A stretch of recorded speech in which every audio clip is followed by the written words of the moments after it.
Hello students, জ্ঞানজ্যোতি coaching সেন্টারের পক্ষ থেকে তোমাদের সকলকে জানাই আরো একবার স্বাগত।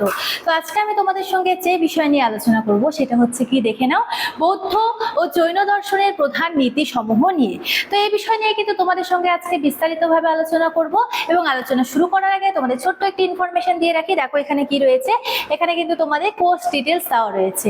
তোমরা যারা যারা মেজর স্টুডেন্ট রয়েছো তোমাদের জন্য কিন্তু মেজর কোর্স ফি রাখা হয়েছে 1299 টাকা, এবং কি তোমরা মাইনর স্টুডেন্ট যারা রয়েছে তাদের জন্য কিন্তু কোর্স ফি রাখা হয়েছে 699 টাকা। এর মাধ্যমে কিন্তু তোমরা অনেক রকম সুযোগ সুবিধা পেয়ে যাচ্ছ, high quality notes, proper guidance, recorded classes এবং কি 100% কমন সাজেশনস তোমরা আমাদের এখান থেকে পেয়ে যাচ্ছ।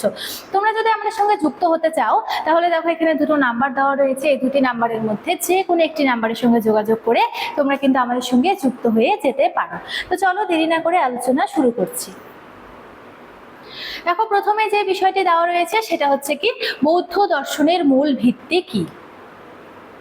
কি বলেছে, খ্রিস্টপূর্ব 6ষ্ঠ শতকে গৌতম বুদ্ধ দ্বারা প্রচারিত বৌদ্ধ দর্শন মূলত অহিংসা, করুণা ও মধ্যম পথের ওপর কিন্তু প্রতিষ্ঠিত হয়েছিল। তাহলে কি, খ্রিস্টপূর্ব 6ষ্ঠ শতকে গৌতম বুদ্ধ যে রয়েছে তার দ্বারা প্রচলিত বা তার দ্বারা প্রচারিত বৌদ্ধ দর্শন কিন্তু মূলত যে বিষয়টি ছিল বৌদ্ধ দর্শনে সেটা ছিল কি, অহিংসা, তারপরে কি ছিল, করুণা, এবং কি মধ্যম পথের যে বিষয়টি, এই মধ্যম পথের ওপর কিন্তু এই নীতি কিন্তু প্রতিষ্ঠিত ছিল। অর্থাৎ কি, বৌদ্ধ দর্শন কিন্তু একটি অহিংসাপূর্ণ একটি দর্শন। তারপরে কি, বৌদ্ধ দর্শন বৈদিক কর্মকাণ্ড ও কঠোর কৃচ্ছ সাধনের পরিপূরক হিসেবে মানুষের বাস্তব জীবনের দুঃখ নিরসন এবং কি মানসিক শুদ্ধির ওপর আলোকপাত করে। অর্থাৎ কি, মানসিক শুদ্ধির ওপর কিন্তু বিশেষভাবে জোর দেয়। তারপরে কি রয়েছে, চতুরার্য সত্য, অর্থাৎ কি চারটি আর্য সত্যের কথা বলা হয়েছে। অর্থাৎ বৌদ্ধ দর্শনে যে চারটি আর্য সত্য রয়েছে সেই আর্য সত্য কি কি। প্রথম যে সত্য সেটা হচ্ছে দুঃখ, তারপরে কি দুঃখ সমুদয়, তারপরে কি দুঃখ নিরোধ, এবং কি দুঃখ নিরোধের হচ্ছে মার্গ, অর্থাৎ নিরোধ মার্গের কথা এখানে বলা হয়েছে। তাহলে কি, জগতে জন্ম, জরা, ব্যাধি, মৃত্যু ও অপ্রাপ্তি সবই কিন্তু দুঃখময়। তাহলে তিনি কি বলেছেন, এই জগতে যে আমরা বাস করছি জগতে কিন্তু দুঃখময়, ঠিক আছে, অস্তিত্বের সাথে দুঃখ কিন্তু অঙ্গাঙ্গিত ভাবে জড়িত।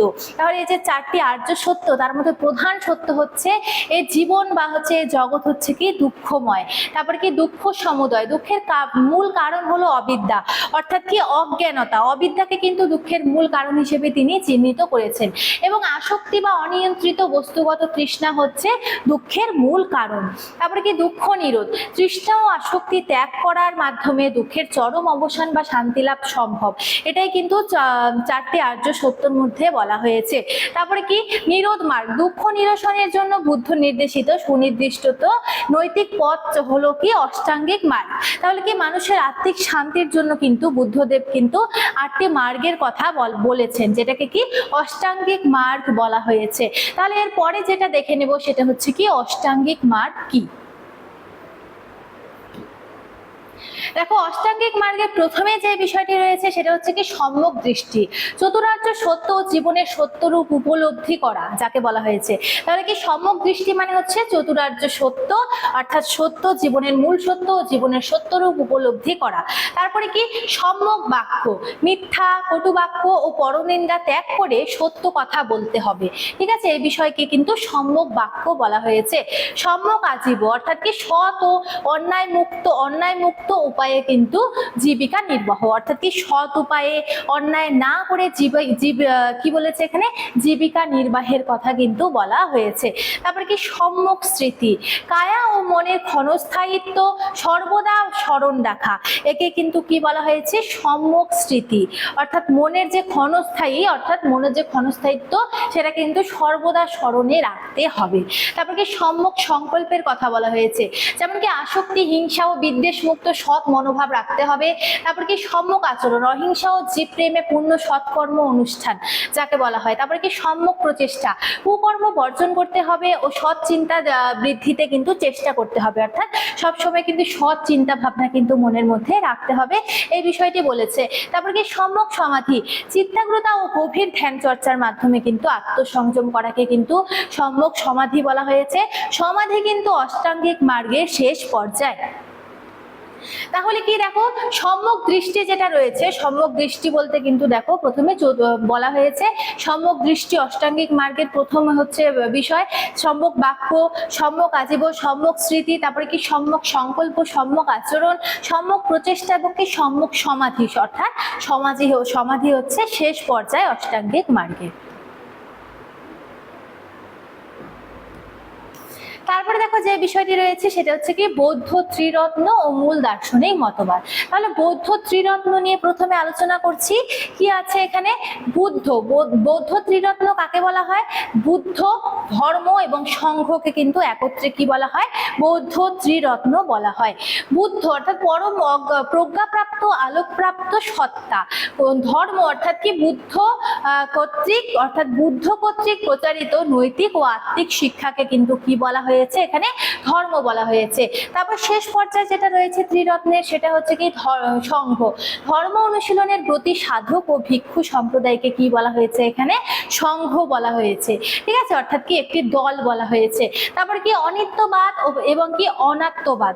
অনিত্যবাদ এবং অনাত্মবাদ বলতে কি বোঝানো হয়েছে? অনিত্যবাদ, প্রথমে যে বিষয়টি রয়েছে সেটা হচ্ছে অনিত্যবাদ। জগতের সমস্ত বস্তু ক্ষণস্থায়ী ও পরিবর্তনশীল। তো এই যে পরিবর্তনশীল, একে কিন্তু অনিত্যবাদ বলা হয়েছে, অর্থাৎ কি সেটা কিন্তু পরিবর্তনশীল হয়ে যাবে। তারপরে কি অনাত্মবাদ বলতে কি বোঝানো হয়েছে? চিরন্তন বা স্থায়ী কোনো আত্মসত্তা নেই, কার্যকারণ সম্পর্কের উপর কিন্তু চেতনা নির্ভরশীল। তাহলে কি অনিত্যবাদ এবং কি অনাত্মবাদ সম্পর্কেও কিন্তু এখানে দেওয়া রয়েছে বৌদ্ধ ত্রিরত্নের সাথে। তারপরে কি জৈন দর্শনের মূল ভিত্তি কি? তখন আমরা কি বললাম যে বৌদ্ধ দর্শনের মূল ভিত্তি কি, এখন যে বিষয়টি রয়েছে সেটা হচ্ছে জৈন দর্শনের মূল ভিত্তি কি। তাহলে কি 24 জন তীর্থঙ্কর ও মহাবীর। তাহলে কি জৈন দর্শন ঋষভদেব থেকে শুরু করে 24 জন তীর্থঙ্করের পরম্পরা থেকে উদ্ভূত হয়েছে। তাহলে কি এই যে জৈন দর্শন, এই জৈন দর্শন কিন্তু ঋষভদেবের কথা কিন্তু তোমরা মনে রাখবে। এই যে ঋষভদেব, এর থেকে কিন্তু শুরু করে 24 জন তীর্থঙ্করের পরম্পরা থেকে কিন্তু কি এর কিন্তু উদ্ভূত হয়েছে। তারপরে কি 24তম তীর্থঙ্কর বর্ধমান মহাবীর একে কিন্তু সুসংগঠিত রূপ দেন। তাহলে কি 24তম তীর্থঙ্কের নাম কি? এখানে কিন্তু জৈন দর্শনে 24তম তীর্থঙ্করের নাম কিন্তু মহাবীর বলে ঘোষণা করা হয়েছে। তাহলে কি এই মহাবীর কি করেছিলেন? মহাবীর কিন্তু একে কিন্তু সুসংগঠিত একটি রূপ দিয়েছিলেন জৈন দর্শনকে। তারপরে কি এই দর্শন কঠোর অহিংসা, আত্মনিয়ন্ত্রণ, তপস্যা এবং প্রতিটি জীবের মধ্যে বিদ্যমান আত্মার পবিত্রতার উপর কিন্তু সর্বোচ্চ গুরুত্বপূর্ণ আরোপ প্রদান করেন। ঠিক আছে, সর্বোচ্চ গুরুত্ব আরোপ করেন। তারপরে কি রয়েছে? জৈন পঞ্চ মহাব্রত। দেখো জৈনদের যে পঞ্চ মহাব্রত রয়েছে সেখানে হচ্ছে 5টি বিষয় কি কি ছিল, সেই 5টি বিষয় নিয়ে কিন্তু এখন তোমাদের সঙ্গে আলোচনা করছি। যেমন প্রথমে যে বিষয়টি রয়েছে সেটা হচ্ছে দেখো অহিংসা, দ্বিতীয় সত্য, তৃতীয় আস্তেয়, চতুর্থ ব্রহ্মচর্য, পঞ্চম হচ্ছে কি অপরিগ্রহ। তাহলে দেখো অহিংসা কি? কায় মন ও বাক্যে কোনো ক্ষুদ্রতম জীবেরও কিন্তু অনিষ্ট না করা, অর্থাৎ কি কোনো কাউকে কোনো কটু বাক্য দিয়ে যাতে কোনো কারো মনে যাতে দুঃখ না দেয়। ঠিক আছে, এবং কাউকে যাতে কি হিংসা না করে, অর্থাৎ জীবজন্তুকে পর্যন্ত হিংসা না করতে বলেছেন, অর্থাৎ অহিংসার নীতি এখানে কিন্তু অনুসরণ করা হয়। তারপরে কি সত্য, সর্বদা সত্য কথা বলার কথা কিন্তু এখানে বলা হয়েছে এবং কি মিথ্যাকে বর্জন করার কথা বলা হয়েছে। আস্তেয় অর্থাৎ কি অনুমতি ছাড়া অন্যের কোনো বস্তু গ্রহণ করা বা হচ্ছে কি চুরি করা যাবে না। দেখো আমরা যখন কোনো কিছু বলে নেই সেটা কিন্তু চুরি করা বলে না। যখন আমরা কোনো কিছু কারো জিনিস হচ্ছে না বলে নিয়ে নিই চুপ করে, তখন কিন্তু তাকে চুরি করা বলা হয়। তাহলে কি এই যে জৈন দর্শনে কিন্তু আস্তেয় বলা হয়েছে এই বিষয়টিকে, অর্থাৎ কি সেখানে কিন্তু চুরি না করার কথা বলা হয়েছে। ব্রহ্মচর্য অর্থাৎ ইন্দ্রিয় সংযম পালন করা এবং শারীরিক ও মানসিক পবিত্রতা রক্ষা করাকে কিন্তু ব্রহ্মচর্য এখানে বলা হয়েছে। তারপরে কি অপরিগ্রহ, অতিরিক্ত সম্পত্তি বা ভোগ বিলাসের বস্তু কিন্তু সঞ্চয় না করা, অর্থাৎ আমার যতটুকু লাগবে আমাকে ততটুকুই যেন হচ্ছে আমি সঞ্চয় করি, এর বেশি যাতে সঞ্চয় না করি, এই বিষয়ে কিন্তু বলা হয়েছে। তারপর কি জৈন ত্রিরত্ন ও মোক্ষ মার্গ। প্রথমে যে বিষয়টি সেটা হচ্ছে সম্যক দর্শন ও সম্যক জ্ঞান সম্পর্কে। সম্যক দর্শনকে জৈন তত্ত্ব তীর্থঙ্করদের নির্দেশিত সত্যের প্রতি অবিচল শ্রদ্ধা এবং আস্থাকে কিন্তু সম্যক দর্শন বলা হয়েছে। সম্যক জ্ঞান কাকে বলা হয়েছে? জীব ও অজীবের প্রকৃত স্বরূপ যে রয়েছে, এই স্বরূপ কিন্তু নিরপেক্ষভাবে নির্ভুল জ্ঞান লাভ করা যায়, একে কিন্তু সম্যক জ্ঞান বলা হয়েছে। তারপর কি সম্যক চরিত্র এবং মুক্তি বলতে কি বোঝানো হয়েছে? সম্যক চরিত্র হচ্ছে পঞ্চ মহাব্রত অনুসরণের মাধ্যমে পাপ কর্ম ত্যাগ ও সংযমে জীবনযাপন করা, এবং মোক্ষ কি ত্রিরত্ন সাধনার মাধ্যমে। যে ত্রিরত্নর কথা যে তোমাদের প্রথমে আমি বললাম, সেই ত্রিরত্ন কিন্তু এখানে বলেছে যে এই ত্রিরত্ন সাধনার মাধ্যমে কর্মপদ পুতকল ধ্বংস করে আত্মার চতুর্বিধ অনগুণগত লাভ ও কর্মবন্ধন থেকে মুক্তি দেওয়ার কথা কিন্তু এখানে বলেছে। তারপরে কি অনেকান্তবাদ ও স্যাদবাদ কি বলেছে? অনেকান্তবাদে হচ্ছে বলা হয়েছে যে পরম সত্য বহুমাত্রিক। দেখো এই যে সত্য রয়েছে, সত্য নিয়ে এতবার বললাম, এই যে পরম সত্য কিন্তু বহুমাত্রিক ও কি জটিল। তাহলে কি সত্য কিন্তু জটিল, কিন্তু সত্যর উপর ভিত্তি করে কিন্তু প্রত্যেকটা ভিত্তি হওয়া উচিত। তাহলে কি সাধারণ মানুষের দৃষ্টিভঙ্গি আংশিক সত্য মাত্র, অর্থাৎ কি নয়বাদ। এক পেশে বা একতরফা মতবাদ অন্ধত্বের জন্ম দেয়, তাই প্রতিটি দৃষ্টিকোণকে সম্মান জানানো কিন্তু উচিত। তারপর কি স্যাদবাদের কথা বলা হয়েছে, জ্ঞান প্রকাশের ভাষা সীমাবদ্ধতা রয়েছে, কোনো দাবি কিন্তু চরম নয়, বরং শর্ত সাপেক্ষ, হয়তো কি বা একদিন থেকে সত্য। একটি বুদ্ধিবৃত্তিক অহিংসা ও পরম তসহিষ্ণুতা, এখানে কি বলা হয়েছে? পরম তসহিষ্ণুতার কিন্তু প্রতীক এখানে বলা হয়েছে, যাকে কি বলা হয়? স্যাদবাদ কিন্তু বলা হয়। তারপরে যে বিষয়টি রয়েছে সেটা হচ্ছে কি বৌদ্ধ ও জৈন দর্শনের তুলনা, অর্থাৎ বৌদ্ধ দর্শনের মধ্যে এবং জৈন দর্শনের মধ্যে কিন্তু একটি তুলনামূলক আলোচনা করতে বলেছে। তাহলে প্রথমে যে এখানে কিন্তু তুলনার বিষয়গুলি দেওয়া রয়েছে, বৌদ্ধ দর্শনের বিষয় দেওয়া রয়েছে এবং জৈন দর্শনের বিষয় কিন্তু দেওয়া রয়েছে।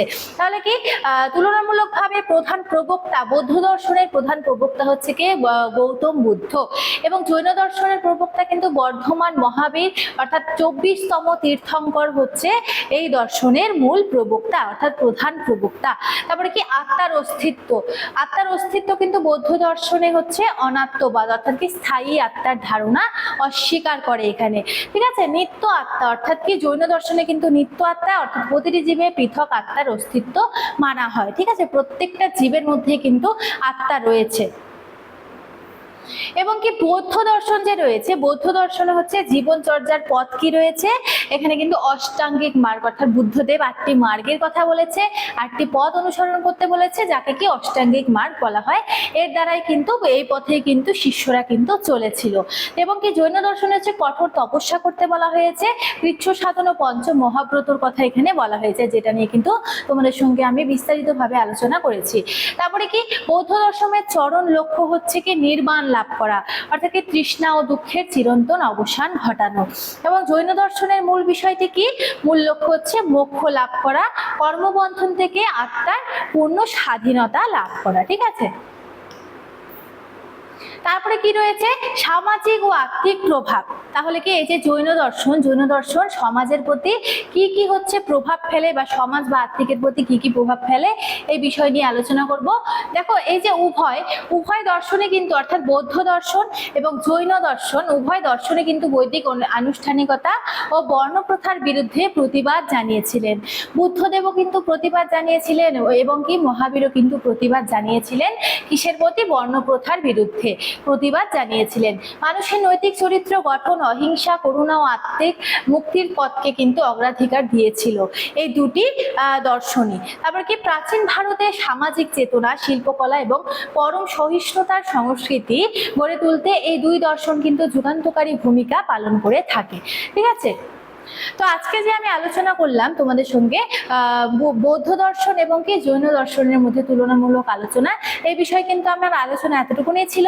দেখা হচ্ছে তোমাদের সঙ্গে পরবর্তী ভিডিওতে। ততক্ষণ তোমরা সকলেই ভালো থাকো, সুস্থ থাকো। Thank you.